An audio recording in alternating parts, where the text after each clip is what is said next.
好，欢迎来到我的频道啊！今天非常开心哈，看眼前的这个花，它是黄鸟啊，这个名字给大家看一下。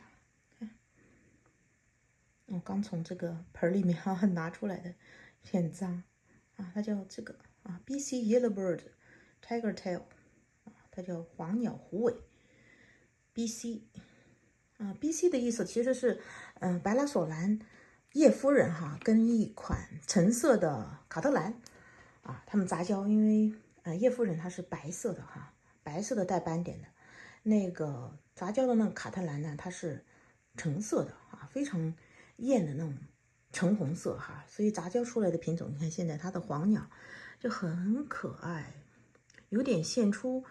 橙色啊，有点橙色。其实刚开的时候，我前2天看的时候稍微带点粉啊，现在就是黄色、橙色显得更多，但是不是特别橙哈，有一些浅橙色啊，至少到目前为止是这样。然后可以看到它的，不管是它的唇瓣还是花瓣，都会有斑点哈，红色的斑点，看很好看哈。但是我看有的资料说这个花只有5厘米哈，但是我在这里我自己看的绝对不止5厘米哈，因为直径如果从这一头到那一头算起来，至少是10厘米哈。花还挺大的，只是它因为它的这个花瓣呢窄窄的、细细的哈，所以并不显得很硕大的样子啊，还是很纤细轻巧的样子哈，像黄鸟哈，还挺名副其实的哈。看它整个是这个样子，然后它这一支呢，这个花梗上面还有2个花苞，其实还有个小的哈。看它的顶端其实还有个小花苞，不知道能不能长成。它的花苞呢也是能看出斑点来啊。这个样子，然后呢，我很开心的就是它这里还有个花梗啊，这个花梗还有2个花苞，同时看看这里啊，它这里也有应该有个花鞘哈，估计也会有花苞出来。我这一颗呢，现在整体的样子就给大家看一下。当时来的时候，我看了一下我自己的记录，应该是22年哈，去年年初大概是，或者是21年年底哈，大概也就是在我这儿就是一年多的时间哈，现在开花了，我真的好开心，而且它整个植株的状态，我觉得是非常好的哈。它现在有点毛毛，就是因为我把它放在阳台上面，在外面哈，所以有一些杨絮哈在它上面啊，显得有点不太干净哈。它整体的你看，它现在还有一些新的芽出来。我就是给它用水苔种的哈，大家可以看到，我就是种在水苔里面。我没有放其他的，更多的其他的植料，就是水苔。当时来的时候，可能也就是3个苗还是4个苗哈，反正很少啊。结果现在呢，你看它的子子孙孙还发的挺多的，确实，你看它这个丛生的状态非常好啊。所以它现在有新苗出来，可以有更多的花梗出来，我觉得也是它的这个特性。它有不停的新苗出来，新苗就有可能孕育出新的花梗哈。很开心，我觉得我这一株呢，而且它的个头不算是很高，可能大概就是20厘米哈，20厘米，整个植株的样子可能就是20厘米多一点的这个一个样子哈，也是很小巧，不像有的卡特兰呢就很大个哈，很硕大，它这个呢就是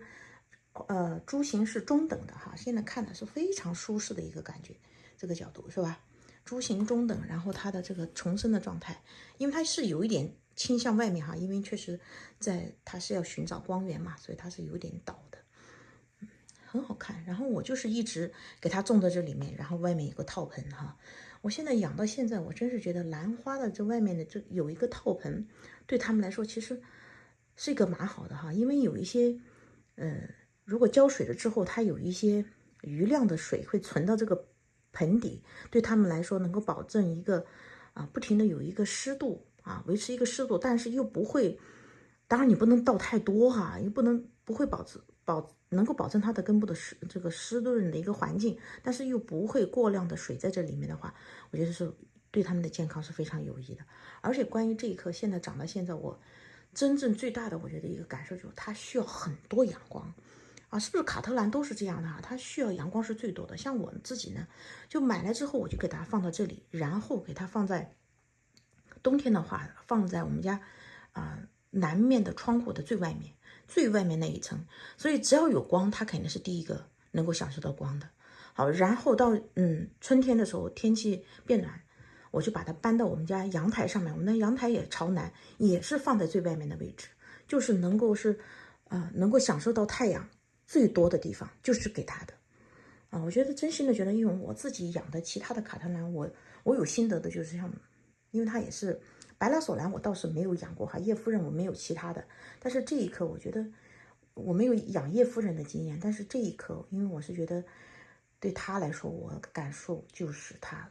真的很需要阳光。如果您家里也有黄鸟，如果不开花，我觉得可以建议您试试看，给它挪到阳光更好的位置。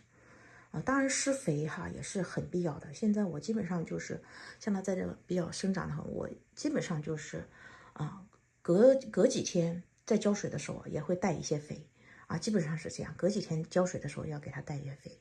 就是基本上就是在夏天的时候，每次浇水的时候都会有肥料在这里面就是我觉得是这样，是对它是帮助是很大的。其他的就是分享，就是那当然我觉得它不需要特别湿哈。你看我现在这个它的植料都是处于一个干燥的状态是比较干的一个状态。对它来说，我觉得你再干一点是没有问题的，因为我这个像夏天的话，在温哥华地区，这段时间阳光是比较晒的，我都没有给它挪位置哈，就让它在那么晒，结果还真是，虽然是有的叶子像这个老叶子哈是有点发红然后像有这个尖端是有点发红，但是对它整体来说，你看它都没有任何晒伤的那个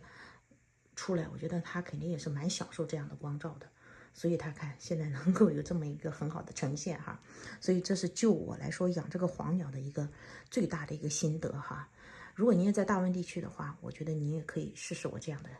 的方式哈。那其他的我就没有更多的分享了。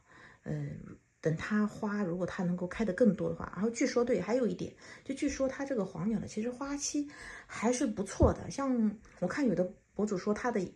一支的这样花哈，它可以开4-5个星期。哎呀，我觉得这个真的是也是蛮让我期待的哈。到时候我就在后续的话，我再跟大家分享，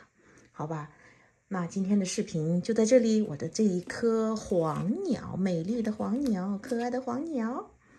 好，就请大家欣赏到这里喽，也欢迎您跟我分享您的养护的经验。那就这样，再见。